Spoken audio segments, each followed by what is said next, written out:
Hello, Devlin here with you, and welcome to another edition of my pirate radio show. And it's good to be back. I took a week off there, just because, there was a time it was adamant that I had one every week up, but I don't know, I'm an old guy. I'm allowed to say, I'm taking the week off. And that's what I kind of did last week. I had some ideas. I was writing down ideas of what I wanted to do, and a couple of things happened, and I decided, you know what, I'm taking Canada Day weekend off, but I am back, and I'm glad to be back. And that's the thing I like. Sometimes when you take a day off, or a week off in my case, you come back refreshed and regenerized. I can't say that word. Re-energized. I don't know. Anyhow, you're not going to sit here listening to me do an hour of trying to come up with that word. Re-energized. We'll go with that word. That's probably not the word I was thinking of, but I think it exactly explains what I'm talking about. Anyhow, summer's in full swing. Hopefully you're having a good one so far. I know weather-wise it's been kind of up and down, but I think that's just what we have to deal with now as Canadians. Sometimes it's going to be gorgeous. Other times it's going to be too hot to do anything, and other times it's going to rain or be cold, and it's just play it by ear. I think I've talked about it before, I think people love complaining about the weather. I just deal with whatever I have to do. Yes, there's nothing shittier than when you have, a date circled on your calendar, and you got big plans, and when that day comes, it's raining. And you're just like, why me? Why? But then it's the other way around. You have a day circled on your calendar. You've been waiting for it all summer. And then when you get there and you have a gorgeous day, you're happy. And it's just 50-50 chance. And I've learned as a Canadian that you just deal with it. Absolutely deal with it. This is kind of a summer fun edition. I had a big, heavy topic I was going to talk about, but just as I hit record, I just decided, we'll put that off for another day. I've done heavy enough. Let's just have some fun today and talk about some fun stuff. And so we're going to start with, a little bit of weather, a little bit of spending time at the beach, because beach time is a big part of summer. And here in southern Ontario, we don't have your traditional gorgeous beaches that you see down in California or Miami or Australia or any places like that. But, we do have a couple of locations you can go and spend a day at the beach. And I love spending the day at the beach. I'm not a great swimmer. And I don't know if it's something, I remember going lake swimming and just a little leery of it when I first went. We used to go to a great little beach. I can't even think of it. It was like it was out past Dunnville. I want to say kind of in the Bing area, but I could very well be wrong. So please don't drive around trying to find it just based on that. But anyhow, it was a secluded little place. Well, it was secluded maybe about 15 years ago, but near the end, people were starting to find it again. And I remember you just go and have a great time, There was this one beach, and then you drove a little further, and there was a second beach where there wasn't much. We stopped going there because it started getting a little too seaweedy. That's some of the things you have to deal with. And, when you go in for a refreshing dip and you come out looking like the creature from the Black Lagoon because you have so much seaweed on you, kind of makes a bathtub looks like it's going to be a lot more refreshing. But we still had some amazing times. And I always, the beach is always kind of hit and miss with me. I've always been a chubby kid, so I never liked hitting the beach. It was okay hitting pools. I was never I wasn't the kid, and I'm not putting down, chubby kids for this, but I know a lot of chubby kids that would wear t-shirts at the beach. And, I'd wear a t-shirt on the beach, to stop the sun. I burn very easily. But I know when the time came, it didn't matter where I was. When the time came to hit the water, that t-shirt was coming off. My man boobs were out. I didn't care. it's funny thing because I'm like anybody else. I have self-confidence issues. So, but it's something funny when I know I'm going to be hitting the beach. I don't really care. I'm just like happy to be like hitting the water, and that goes for like a pool. That goes for any kind of thing like that. When you're in a hotel pool. It's like I worry, I've never really sat there and worried. I know a lot of people get like anxiety because of the fact that, oh my God, we're coming into beach weather and I'm just not going to look good in my bikini or my swim trunks. And men are just as obsessed with it. All you have to do is look at your Facebook and see the amount of people that post selfies of them just standing in the mirror with, their body. They do that. It's called selfies, like they're doing it for themselves, but they're doing it to get attention. And whether it's like, oh, you're looking pretty good, like anything, like I've lost a little bit of weight, here's a selfie, or look at, man, I've got like 8 abs, check it out.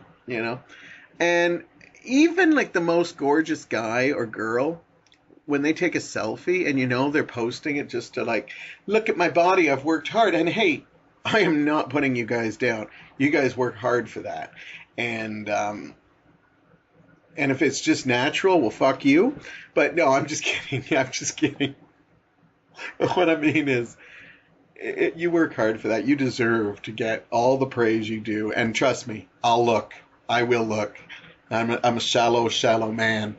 And, as much I'm all about personality and getting to know people, I will look. I am shallow. You walk by me and you got a great 6-pack or 8-pack or 10-pack, if that's even possible, I'm going to look. And you deserve all the recognition you get. But that is, the posting selfies like that is actually more self-doubt than actually like, every once in a while I'll see somebody post a picture of their body and you can tell there's a bit of ego to it. But most of them are just desperate for the attention. Just like, like when a chubby person, puts, a sad status so we get, some love and I'm thinking about you. I love you. Stuff like that. So even though, these people might look ripped and stuff and they're putting selfies, they're actually kind of putting that because they still have some self-doubt. And, me as a chubby person, I don't get that, but I try, because if I had an 8-pack abs, I'd never wear a shirt. I'd find ways around it, maybe a nice vest, some suspenders. But when I get to the reality of it, I realize that that's just a cry for attention too. It's like we can't fathom that if we're not in those bodies. Just like, a muscular person or somebody who takes care of themselves, they can say, I relate to overweight people, but they really don't know. Just like we wouldn't know what it is when you get into your beach bod and, you look great, but inside you don't feel great. I know a lot of people who've lost a lot of weight and they look spectacular and stunning, and they should be proud of all the hard work they did. But you still see that inside there's still that chubby person and still get that feeling of I need to be accepted. So anyhow, by the time we, but what I was getting to is yes, I have body issues. When I go past a full-length mirror, I cringe because I'm just like, oh my God, am I that big? Holy shit, is that my ass? I thought there was like a total eclipse or something. So I'm like that. But when it comes to the pool, like I've always never been really shy. The way I see it is we're all going to whip off our, tops, the men and stuff like that. I don't care. I'm just happy to be going swimming, whether it's at a beach, the pool, wherever. So the only thing is with me, because I burn so much, by the time I get to the beach, I try to put it on beforehand, but I know I should reapply when I get there, even though most of the time I don't. I see water and I'm just like practically, naked already. Okay, I don't swim naked, but what I'm saying is that practically naked and then jump into the water. Oh, I'll deal with it later, which I can't. I had a major sunburn I want to say in the late 90s, maybe even 1999, and it was so bad. I said to myself, sunscreen is now going to become my best friend, and I'm going to put it on whenever I can. And I've gotten red before, but I haven't been majorly sunburned. I'm going to knock on wood there. Yep, that's me knocking on my desk. Only because I don't want to deal with that crap again, because I think I had minor sunstroke, I had bleeding nose. It was horrible, horrible. And I was like, I can't blame myself for being a kid at that time, because I wasn't. I was probably in my 30s, early 30s maybe. Anyhow, and so I can't just blame it on being a kid. If I don't know to put sunscreen on at that time, I'm helpless. So anyhow, when we get to the beach, all my other friends are like, they don't burn or they don't give a shit. So they're running towards the water, and I'm still like applying suntan lotion. And I'm like jealous. I'm jealous. I don't know why I'm jealous, but they're already in the water. They're starting to, when you hit the water and it's cold and you just stay in the water as long as you can. I always like those moments. Okay, we'll get to that in a minute. I'll stay in order here. But you see your friends are starting to go out, and you know that their body is starting to not get cold, and it's starting to ooze, and pretty soon you're going to see them all start going in, because that's the moment that they're going to be ready, and you're hoping that you will make it out there before they're all in, because you don't want to be that one guy standing still trying to find the temperature of the water changing while all your friends are already, pretending they're mermaids or dolphins or sharks or whatever they choose to do. So anyhow, I'm lathering up, but I also have the rewarding notion of knowing that they're going to complain about burns in the car on the drive home, where I'm going to be like, actually, I don't do that. I don't sit there and wish people that. I mostly think, holy shit, I missed a spot, and there's be like small little red blemish, or where I wore my glasses and I suddenly look like a raccoon because I got a little color in my face, but I got this white a strip on my eyes, the old reverse raccoon. And then you hit the water. And then as I was getting into, the water's cold. And, I've had this in pools, I've had this in beaches, lakes. And basically, you just keep walking in it because your body parts that are covered in the water start going to be warm soon. And so you pray for it. And sometimes it takes a little longer than you hoped. And then you know that you have to submerge yourself quickly. But sometimes I'm really good at being one of the first people in, because I know that the longer I promote it, the more it plays with my head. And the more it's just going to feel like, I can't do this, I can't do this, I can't do this. And then eventually you get in, and then you're like, oh shit, oh shit, oh shit, like your brain is telling you that. Your nipples feel like they're about to explode. And it's true. And then you're like, oh shit, oh shit, oh shit, and you're moving around as much as possible, and suddenly your body starts, warming up to the warmth. And then you're just like, oh yes, that's what we're looking for. That's the spot. And it's a beautiful moment, and then you become one with the water, and the rest is beach history. I think I've talked in past things I like to take to the beach, of course, a towel, some extra clothes, because there's nothing like fresh undies after you've swam. I remember, we'd always do this thing, like, because the beach wasn't very full, but there was still people. We'd try to devise ways of, putting the towel around you and then trying to slip out of your wet swim trunks before we leave and get into a nice pair of warm undies. And sometimes it just wouldn't work, The logistics, you'd be, trying to get your undies up and then your towel's slipping, and you're like thinking, oh great, these people are going to see the full moon. I remember one time Heather in her car, she'll love me telling you this, Heather, aka Corda, my producer, we were in the car, and so she wanted to change. So we all took a side, and we put blankets up, like towels up on each side of the car. And she got into the back, and she got changed. And, we did the honor program, except for her, future husband at the time. the other guys were straight, so she was pretty much safe, you know. And at that time, Heather probably kind of wished we took a peek. It's like, well, it would be nice if they took a peek.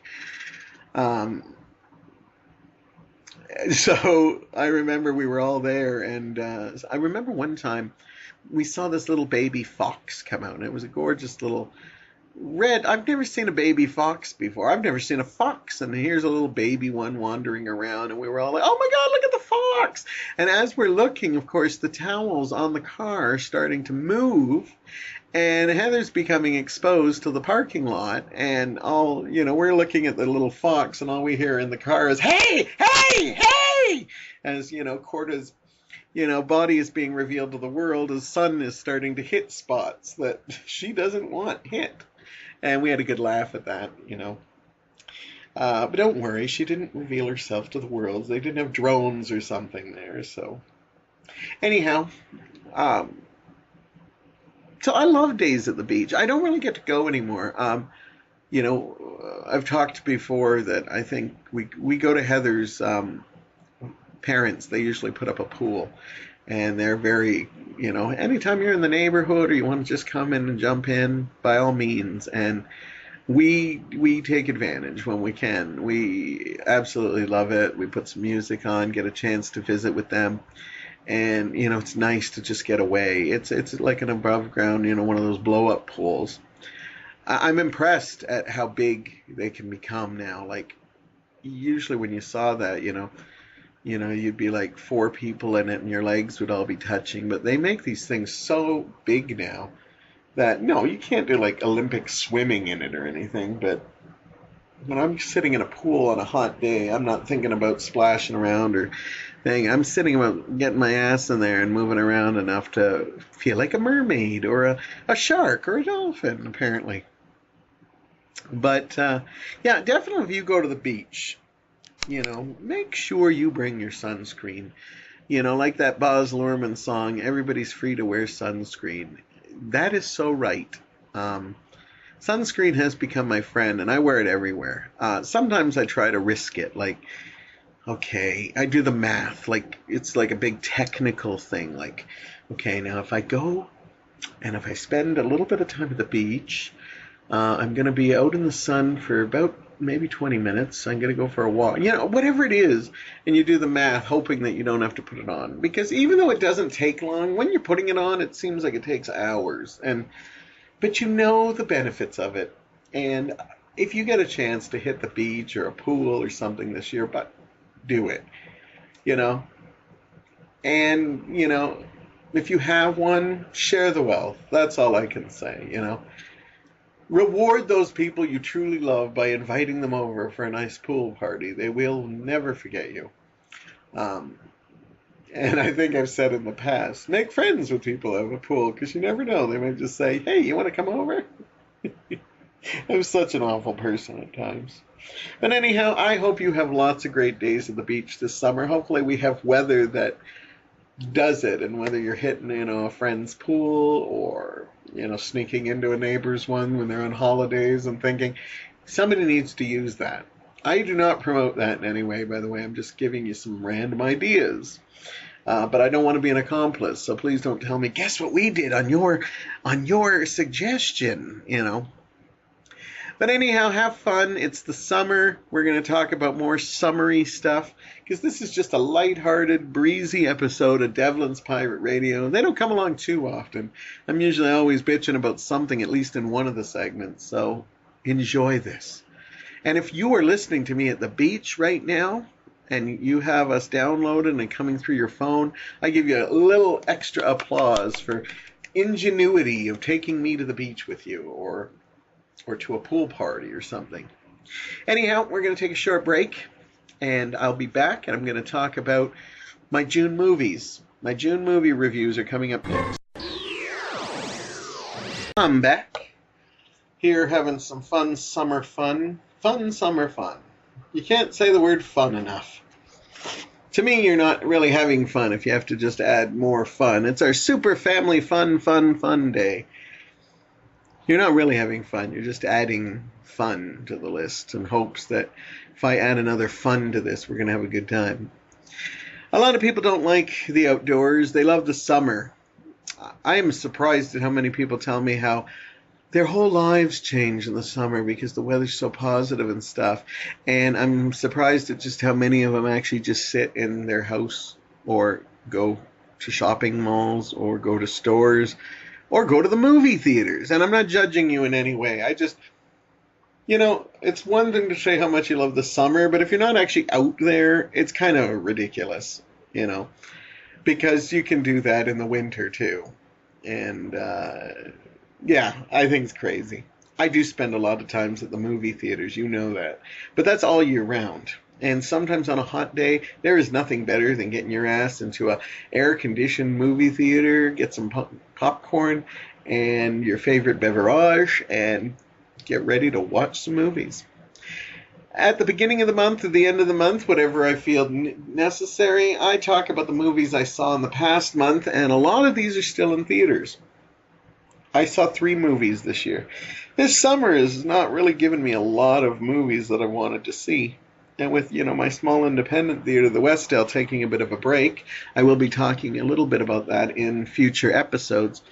I'm not getting out to see as many, but the ones I'm seeing have been okay so far. Not great. June, as you know, May didn't give me a lot to hope for, but June had 2 really awesome movies and a meh movie, and so we're going to talk about them. So first up, we're going to talk about Wonder Woman. Still kicking ass in the theaters, and rightfully so. It's a really good movie. Gal Gadot stars in this movie as well as Chris Pine. Wonder Woman finally makes it to the big screen. Now, she made it in the big screen last year as a supporting character in Batman vs. Superman, and Gal Gadot, of course, was playing it. This is part of the DC cinematic universe. But it's been years since Wonder Woman has ever... we're giving up hope that this beautiful Amazon, probably the most popular female superhero, was ever going to make it. But now we've got it, and everybody's loving this film, and it is making a lot of money, and deservedly so. It is a very good movie. It's got wonderful characters. I think Gal Gadot, who's not known for her acting prowess, I think she actually does really good.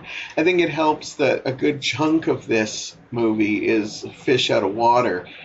Basically, her coming, away from her Amazon island to be in, the earth that we know of it, and her, learning stuff, everything from, what women wear in the world, what the world thinks of women at the time, and she does a wonderful job with that. So I think the fact that she may be limited in her acting, but overall I think she pulls off this really great, and I think she's her own entity of Wonder Woman. For so many years, all we really had was, we had comic books, and we had, Justice League, Super Friends, all that stuff, and, several animated movies. But for a lot of people, Linda Carter was the only time we ever saw the character come to life. And, I did a segment a couple weeks ago about Wonder Woman, if you want to check it out. And that's mostly the Linda Carter 77 Wonder Woman. But the truth of the matter is Gal Gadot has kind of given, young girls and women, and I'm going to even go and say boys and men, a really awesome superhero to look up to. And they did a great job with it. Patty Jenkins, who directed this, kicks ass in every way possible. In fact, I think Wonder Woman is going to do a lot for action movies with women in them.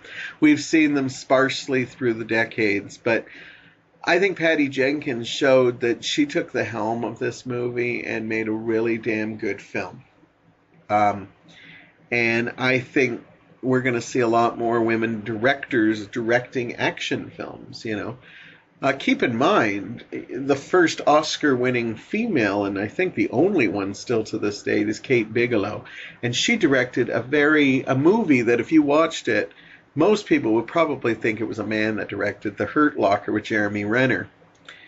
And she proved that, women kick ass as directors just as much as men. And I think Patty Jenkins is going to open up the way for being more female directors.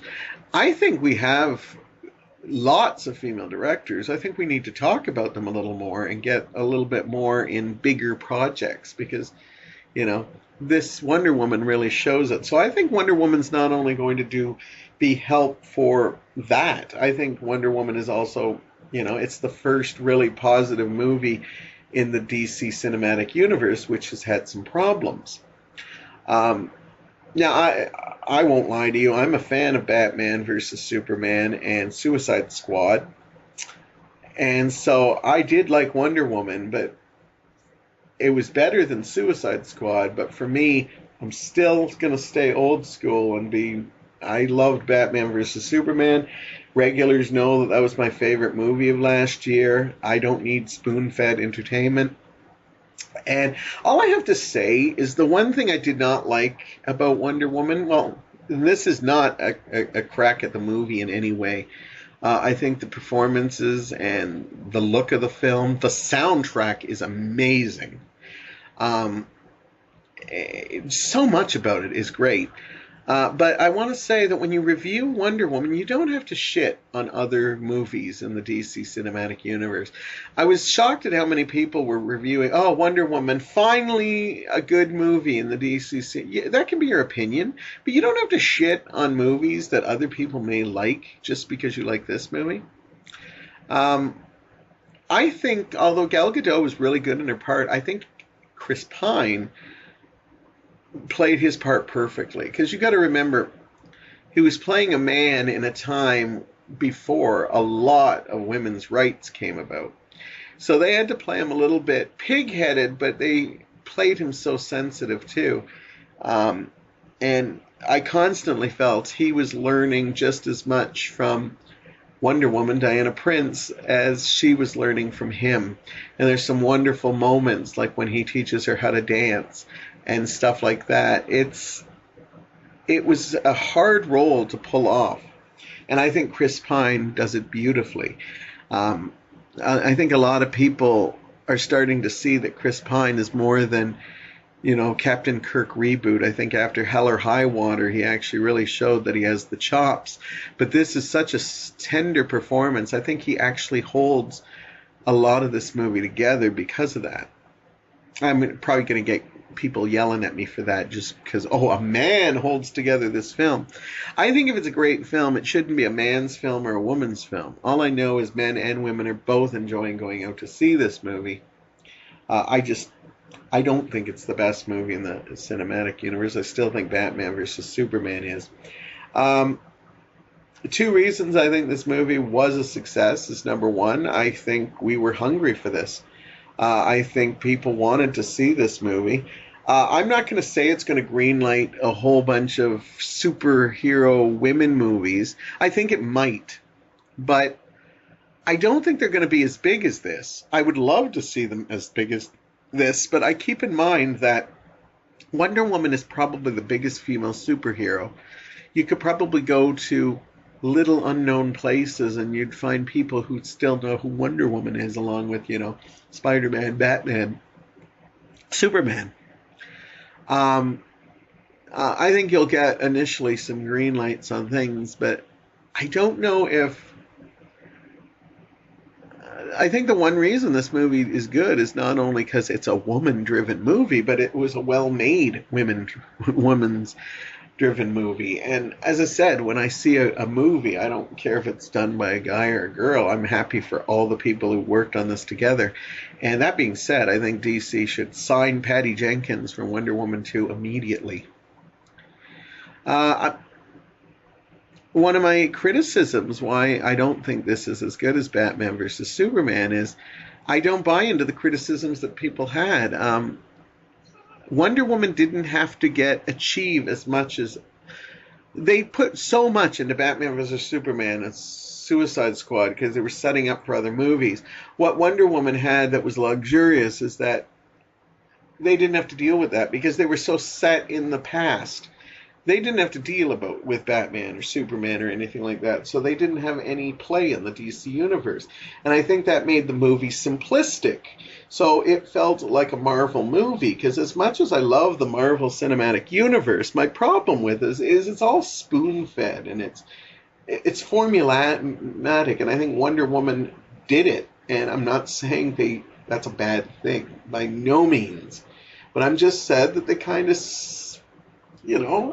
where I think Batman vs. Superman had a lot of things that you came out of the theater thinking about.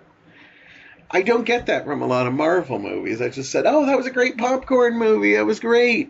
And I think that's what Wonder Woman did. So I don't want to use the word, it dumbed it down and just gave us what we wanted to see.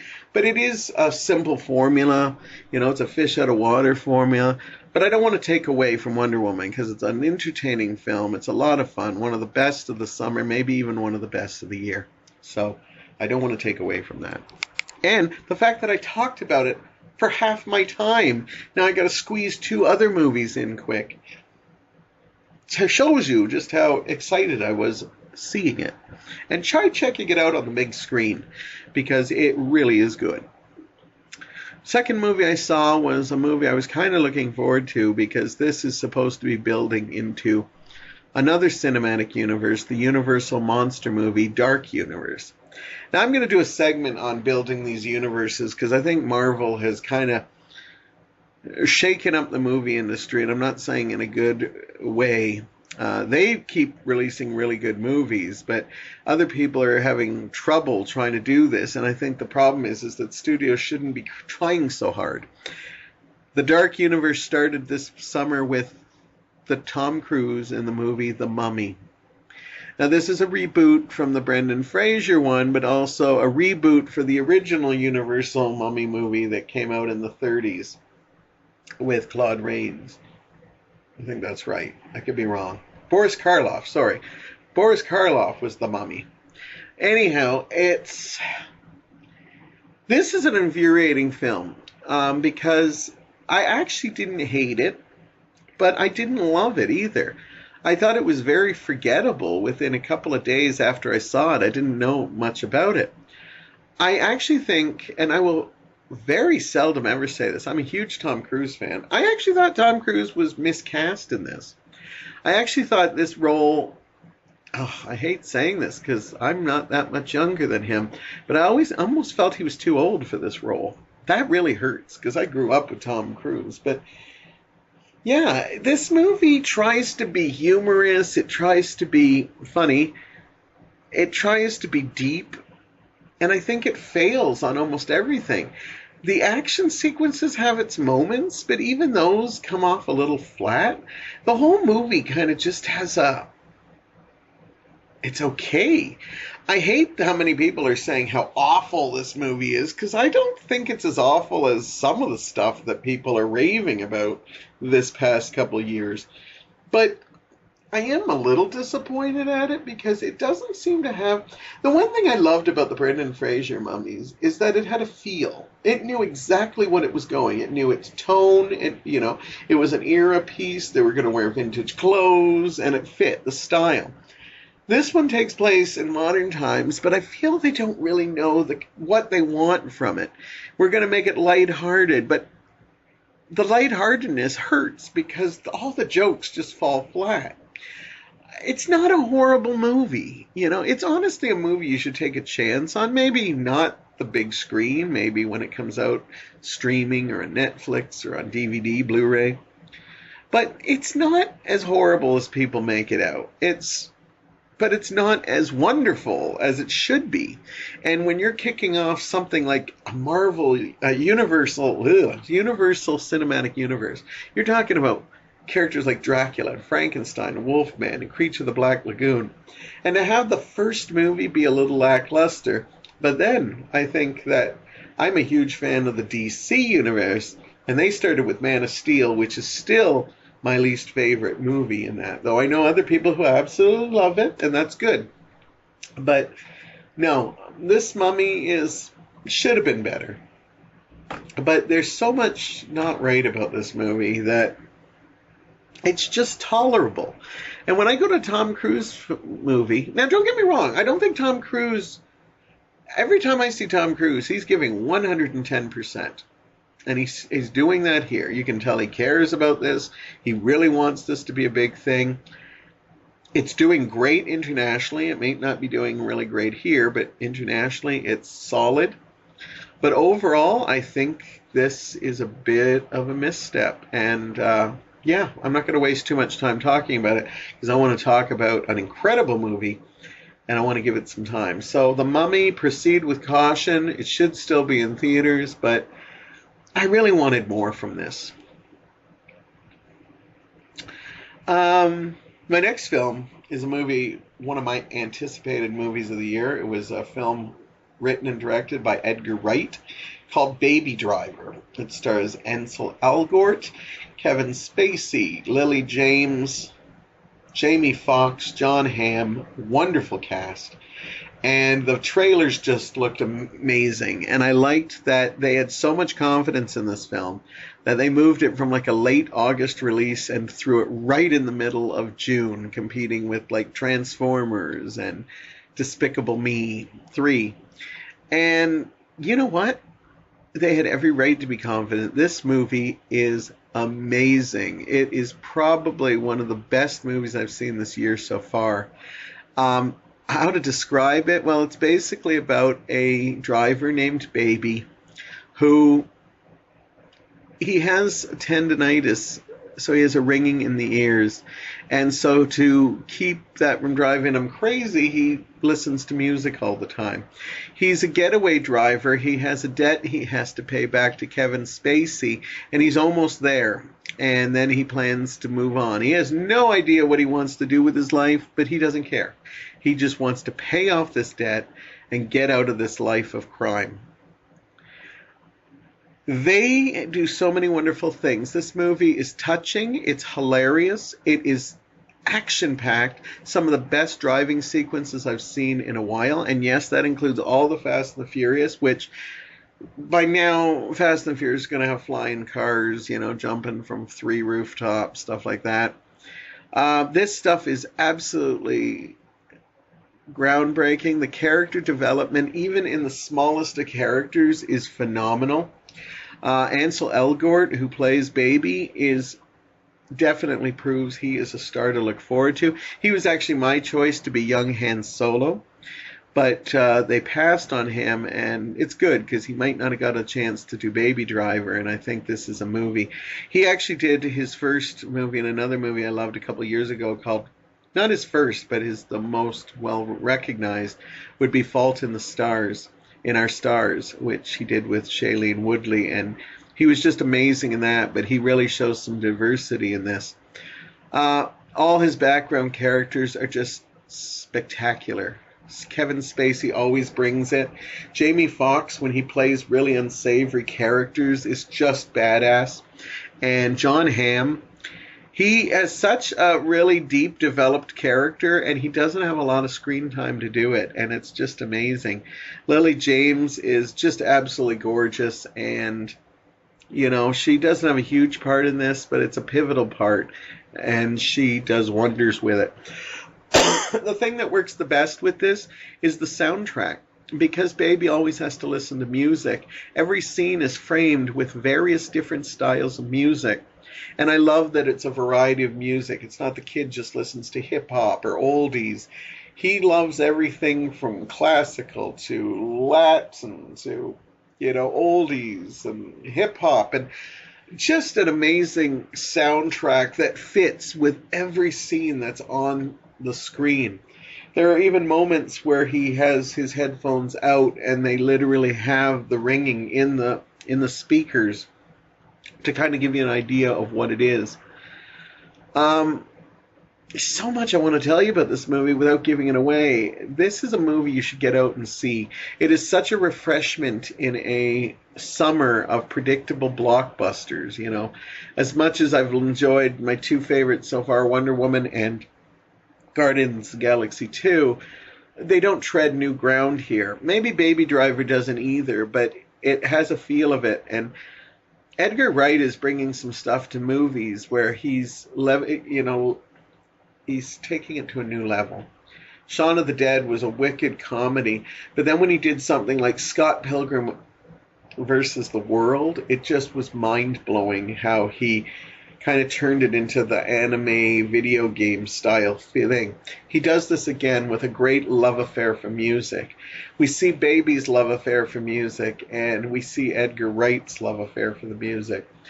This is a spectacular movie, maybe one of my favorites of the year. I will be blown away if it's not in my top 10, if not in my top 5 at the end of the year.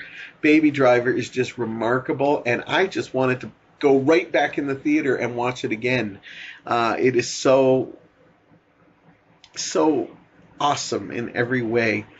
So that being said, my movies, Wonder Woman, I actually will give a 8 out of 10. Definitely spectacular. The Mummy, I'm going to have to go, I'll give it a 5.5 out of 10 because I did kind of enjoy it, but I'm not sure I'm confident to recommend it to everybody. And Baby Driver, I'm going to go 10 out of 10. You know, I didn't find many imperfections with this film. Maybe with several watching, I will, but I got lost in this world, and I want to get lost there again. In fact, I can guarantee you I will see this movie very soon again in theaters, just because I want to. That's my look at some of my June movies. Looking forward to some July flicks. I'm going to hopefully get a chance to see Spider-Man, Dunkirk, which is the new Chris Nolan film about the epic battle from World War II, and War of the Planet of the Apes, another epic battle, but not quite as real as Dunkirk. So there are movies I hope to talk about next month when I review films. So get out to the theaters, see something. Yeah, sure, you can watch Netflix, you can pop in a DVD, but movie going is still supposed to be a social thing, and, you know, I still think it works that way. So get out, hit the theaters, get some AC, get some popcorn, enjoy. We're going camping next. I'm going to talk about camping, which I don't do a lot of, but I'm going to talk about it. Welcome back. Hope you're enjoying the show and your summer. Is that too broad a range? So we've talked about the beach, we've talked about going to the movies, and another popular pastime is camping. Now, I can't remember if I've ever done a segment on camping. I've had so much minimal camping in my life. I may have done one. But from now on, if I repeat stuff, I'm going to just blame my old age on it. Okay, I'm only 49, but still, everybody else uses that excuse. So I'll become that guy that just rambles, tells the same stories over and over again. Anyhow, you can always fast forward, or hey, maybe I'll hear something new. I've talked in the past, I'm not a huge camping fan. I love seeing people doing it. I see when they post on their Facebook, and I think, wow, I wish I could be like that. Camping perfectly for me would be like in a cottage, or, you know, somewhere with, you know, a shower or electricity. Inside toilet would be nice. But I actually did get to some no, I wouldn't say rugged camping, but more, for me, it's definitely rugged camping. But when I was a kid, I had a wonderful family that lived on my street named the Massalios. I still stay in touch with a few of them, and we're just incredible people. I was good friends with their youngest son, Davey, and we grew up together. And a couple of times I actually went camping with them. The most epic time that I went camping with them is when they definitely, they were traveling around to different trailer parks. And I can't remember where. I kind of remember I remember we went to a Green Acres trailer park. I could Google it and see if it's still there, but I'm lazy. It's summer. What can I say? I got fans pointed at me, you know. And I remember going up to the Big Nickel, wherever that is. So please feel free to Google it yourself. But so we did kind of a little tour, and I remember it was weird. Not weird as in, but those are back in the days when, you know, you could trust, you know, taking your kid with another family, and yeah, you take them. And I think we were gone for a week or two, maybe just a week, but maybe as a kid it felt longer. And I had a spectacular time. I did come down with homesickness. I think this might have been the beginnings of my left behind syndrome. But the Masalios were absolutely wonderful, and it made me feel part of their family. Hopefully I'm not missing anybody out, but the father was Remo and Ray, but I remember we called him Remo, and he scared the dickens out of me. He was a big, Italian guy that he instilled fear in a lot of people, and I was one of them. And, I'm talking about me being maybe about 10, maybe in that age, 10, 11. And, wonderful man. Had a good heart on him, but I think he enjoyed intimidating his kids' friends sometimes. I think that was just his thing. And, the mother was Margaret. Marge. Yeah, I think that's right. Yeah, I'm sorry. I got to see this lady recently, sadly after Remo passed, and she was just so wonderful. We talked a little bit about the memories of Fife Street, which I think I have talked about, a wonderful street I got to grow up in. And then David's oldest brother was Stephen, and he also had his sisters, Marianne and Teresa. And now I'm not sure on this trip if Marianne went with us, because Marianne was the oldest in the family, and I think she may have already been married. I could totally be wrong. I could be butchering these memories. And if any of the Masalios are listening to this and I have butchered anything, I apologize. Anyhow, they took me under their wing and said, can Donald come and join us? And, and my parents were probably like, yeah, get him out of here. Get him out of here. No, they actually loved the Masalios too, so they had no doubts about it, and they knew this would be something that we don't get a chance to do because my family didn't camp or anything, so they thought it'd be fun. Now, when they camped, they had a movable, again, I'm going to butcher this, but they had this trailer that was like one of those pop-up ones that was like, it was metal, but the top was canvas, and it slept several people. And then I believe they had a tent that I remember, I think Stephen and they may have had two tents, one for Teresa and stuff. Maybe they didn't even come with us, but I can't remember. I'm mixing stories because not only did I go on this 2-week whirlwind camping trip with them, but I also spent some time up at their trailer when they got a trailer, Olympia Village, just up by Waterdown, up at Clappison Corners in that area. And so I might be getting these stories mixed up. But that's what old people do. They get stories mixed up and then they make these better, bigger stories. So, again, if I butchered any of these, I apologize. But I remember I loved it and I had a good time. And I remember feeling the first time ever homesick.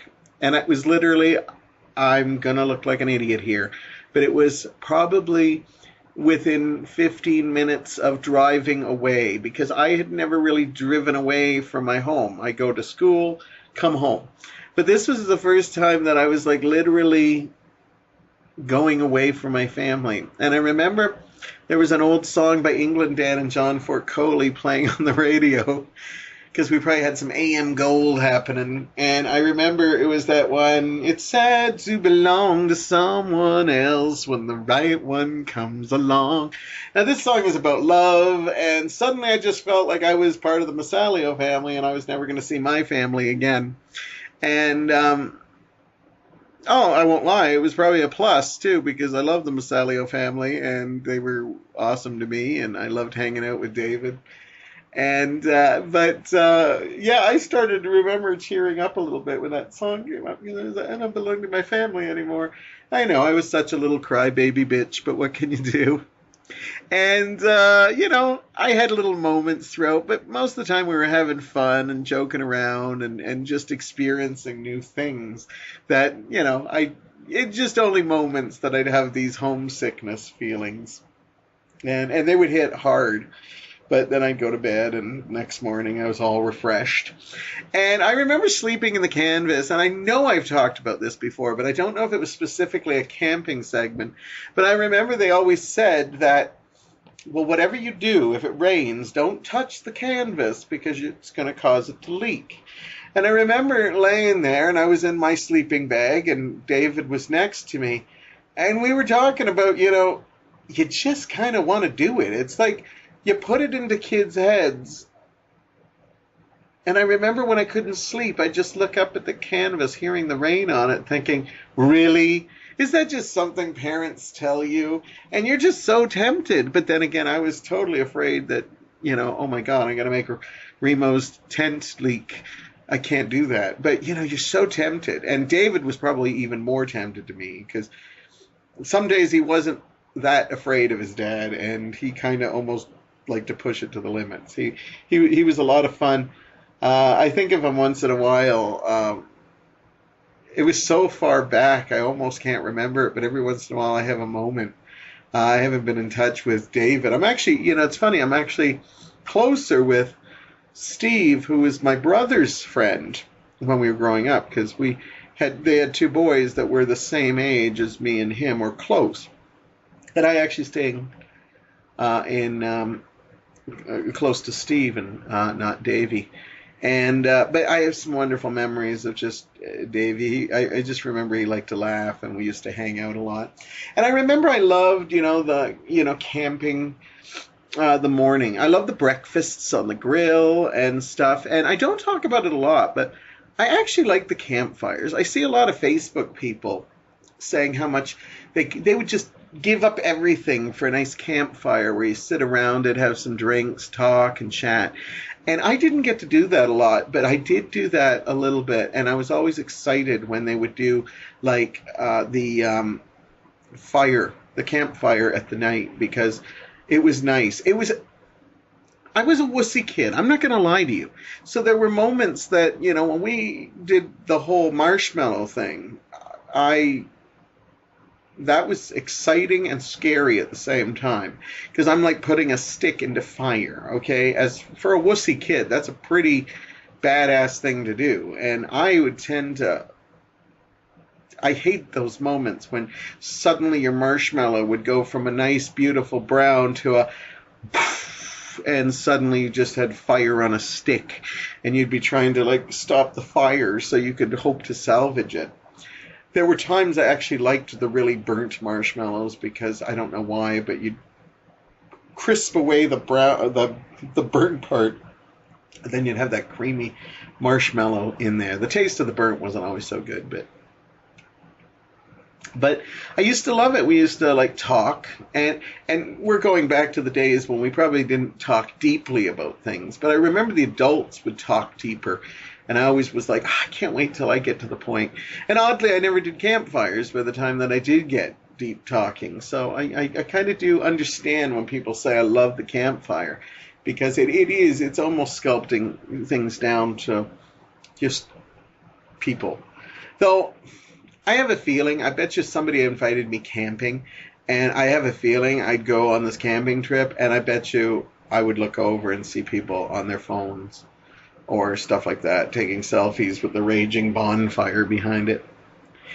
In this little camping trip that we had, one of my favorite things was, you'd be hitting all the different campsites, and every campsite had different things for kids to do. There's sometimes a lake that you could go swimming, or they'd have a pool. And community pools I used to enjoy until I started realizing how grody they were. Then I went through a phase where I was like, ugh. Kids peeing in it, kids with like diapers in it, God only knows what else is going on in there. Then now I don't mind public pools, I just don't think about it, but I did go through an awkward phase. But back when I was 10, going with the Massalias, it didn't matter. I was just happy. It was a hot day, grab your towels, go, bang. It was great if you could do it a couple of times a day, because it was just awesome. I loved going to the little gift shops. They sometimes had little gift souvenir shops, and you'd see all the Canada trinkets that I love that you still see. Like you still go into like when I recently went to Niagara Falls, you still see like the little fuzzy mooses with the maple leafs or beavers or like a mountie and snow globes with the location that you're from. And I always love this kitsch stuff. Because back in the 70s and 80s, which we're going back to here, people were buying that shit in droves, but it blows my mind that we're still selling it. And with the sheer amount of it on the shelves still, I wonder if people do actually still buy that. Do people still buy snow globes for people and like, hey, I was in Niagara Falls, I picked this up for you. Or I need to get this shirt that says Niagara Falls on it. So, but I remember, you'd get T-shirts and you could get every camp shirt you could find. This is totally unrelated, but at Value Village I found a wonderful shirt that I bought, and I play my redneck character at Halloween, and it reminds me of the charm of these little trailer parks. And it just said, you mess with me, you mess with the whole trailer park. And I frickin' love that shirt, and I had to pick it up, and it's part of my redneck costume. Just because that's an amazing shirt. One, because there's a shirt that says that, and two, are people wearing this seriously? Like, is this like a real, like, are trailer camps that tough? Or three, is this a novelty thing that people, like, it's a gag thing? And I bet you there are people that actually buy this and, like, wear it proudly knowing, yeah, they'll stick up for me. Anyhow, I also like sometimes they would do, like, movies. They would, me, I'm a movie fan, and sometimes they'd have outdoor screens. And I remember that you would be, watching the movie, and watching a movie outdoors was just incredible. They'd have something like Swiss Family Robinson or some, old Disney, like the Robin Hood classic or something. Nothing too classic, but still a good one. And then, of course, camping is always ruined by those little pesky bugs. And I remember you'd be sitting there watching the movie and just hearing people like... It was camping life. I would be trying to, like, spray myself. And then when we got back to the actual trailer section I was always excited when they were burning those. I don't know if you remember them. We were like, pick coils that you'd light, and it basically was toxic. It was for bugs. Probably back in the 70s, these were toxic for humans too, but nobody talked about it. But I truly believe that. I'm sure lots of cancer was caused by them, and I will blame that as one part of my life because of those pick air. And I don't even know if they really work, because you'd still be like, hearing this, people sitting around their campfire, and and people slapping the mosquitoes away and stuff. I have so many great memories of it. I also remember staying at they liked it so much, but the whole traveling stuff got hard, so they actually found a wonderful little campsite. As I said, Olympic Village. I don't know if it's still there. The last time I was there we're going way back. It was a little run down. I remember they had a little mini golf thing, and we'd always go and do that because really at the trailer park there wasn't a lot to do. On rainy days we would read comics. We'd have these old comics that we'd bring out, and I got to read like Green Arrow and Spider-Man and Batman and Richie Rich and all those great old comics. And, it was a lot of, just a lot of good times, even though there were times. I remember watching the Prince Charles and Lady Diana getting married on the little TV screen up in, at Olympic Village. Because it was the day they were getting married, and we were up at the cottage, and it was a crappy day, so we all sat in this little tiny screen, because you could only get like a handful of channels. But trust me, when Charles and Diana got married, it was on pretty much every channel you could find, so we watched it. And this is like even a lot of this is predating like VCRs and stuff, and if you've ever been in a trailer. Now, when I say they got a trailer, they also got like a trailer home, so it was a little big. It was one of those, you fold out all the dinner tables, there's a bed, all these creative ways. There was only actually like maybe 2 bedrooms. And when I say bedrooms, I'm being very thing. They were just basically rooms that were the entire bed. But there was something fun about it, and the toilet was really tiny. I remember you'd go in there, and and it was also like one of those weird, like, I remember the MacLeods had this one where you like press the button and the hole opened, and they had a septic tank. So thank God for that, because we didn't have to run to Johnny on the spots or outhouses or anything like that. Because trust me, I've had my share of outhouses where you're just sitting on a big hole and a shit at the bottom, and we won't even get into that. Anyhow, yeah, and I remember one time, the first time I went up to the trailer, I actually slept with, when I say sleeping with, come on people, I was young, with David's sister Teresa. And I don't know what happened. I don't know if I think David was having dreams or something, because I remember he was kicking or something. And so they said, well, why don't we put you up with Teresa for this one night? And it was a really high bunk area. And I remember I actually got a bleeding nose. I woke up with a bleeding nose. And I remember I became the butt of a lot of jokes, because Remo was making jokes about the fact that he thought I was trying to get fresh with my daughter and she punched me in the nose. That freaked me out at first, because one, I didn't really know about that kind of stuff, the whole hitting on anybody at the time, let alone girls, guys, anything like that. But, Remo played it up really serious, and I was always afraid of him anyhow. And then, yeah, so that freaked me out, that he was like, oh, I'm messing with my daughter and stuff. And I'm like, is this serious? And David's like, no, we just having fun. Thinking about at the time with the MacLeods, it's just, I just like, I remember playing lawn darts with them. I know they've tried to bring lawn darts back, but this was back in the day when we were literally throwing these big metal spiky things. And I always loved them, even though they scared the crap out of me. When I was a kid, a lot of the stuff that scared the crap out of me actually was fun and exciting, and I miss it. I totally understand why they got rid of lawn darts. Like, one of these spikes to your head or your eyeball, and you'd be gone. But it was also exciting, like you'd lob big metal things, almost like, might as well be chucking butcher knives, lobbing them across the thing and try to get them into the circle. I like that they've tried to find a way to bring it back, because, it's like people want them. But I think we like that danger aspect. That's the thing about youth, is we kind of wrap our kids in bubble wrap a lot now.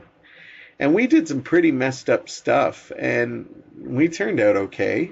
I'm not saying it's not good not to wrap your kids in bubble wrap a little bit, but the truth of the matter is I think in some ways, I think what made us, and I'm not saying better people, I'm just saying what made us a different sort of people is that we actually experienced a lot of stuff in life. We didn't just were told about it.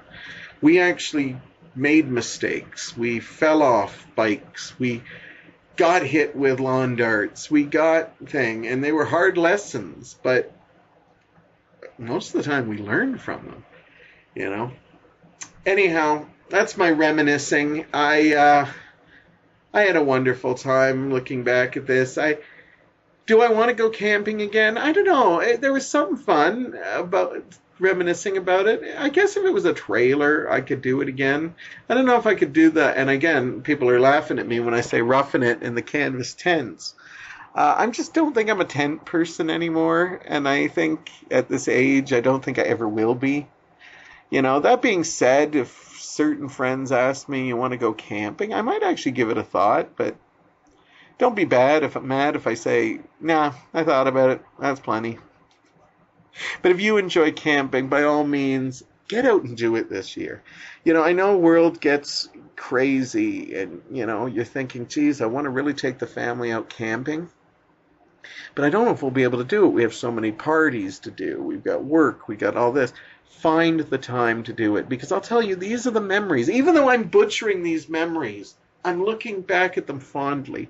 I'm just thinking of the MacLeods right now. I just want to give them all big hugs and thank them for being a part of my upbringing. And wonderful times.